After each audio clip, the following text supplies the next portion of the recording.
ድንግል ማርያምም መመረጧ ብቻ አይደለም ያስከበራት፣ መመረጧን ተጠቅማ ንጽህና መጨመሯ ነው ራሷ መስራቷ ነው። መመረጥን መጠበቅ እንጂ መመረጥ አያስደንቅም። መምረጥማ የእግዚአብሔር ነው። መምረጥ የእግዚአብሔር ነው።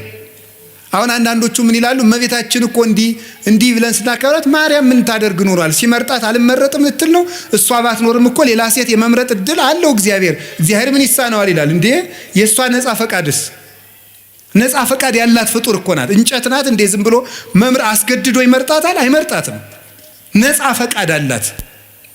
እግዚአብሔር ስለጠበቃት ነው የምንል ከሆነ እንደዚያ ከሆነ አዳምና ሔዋንም የበደሉ እግዚአብሔር ስላልጠበቃቸው ነው ብለን መልስ ማዘጋጀት እንችላለን። ይሄ ደግሞ እግዚአብሔርም ያ ማለት ለአዳምና ለሔዋን ተጠያቂው እግዚአብሔር ይሆናል። ድንግል ማርያም ንጹህ የሆነችው እግዚአብሔር ስለጠበቃት ብቻ ከሆነ አዳምና ሔዋንም የወደቁ እግዚአብሔር ስላልጠበቃቸው ነው ማለት ነው። እንደዚያ ከሆነ ደግሞ በሔዋንና በአዳም አዳልቶባቸዋል ማለት ነው እግዚአብሔር ደግሞ ባህሪው እንደዚህ አይደለም።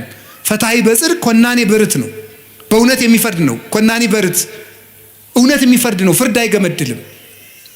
ያ ማለት እኔም ቢሆን የምበድለው እግዚአብሔር ስላልጠበቀኝ ነው ማለት ነው። እንደዚያ ከሆነ ደግሞ ለኃጢአቴ ተጠያቂ ሊያደርገኝ አይገባም ማለት ነው። እመቤታችን ብቻ ከጠበቀ ሔዋንንስ ለምን እንዳትበድል አይጠብቃትም? እግዚአብሔር የማንንም ነፃ ፈቃድ አይሻማም። የድንግል ማርያምንም ነፃ ፈቃድ ያከብራል። የመበደል መብት አይነፍጋትም። እንዳትሳሳት አይከለክላትም።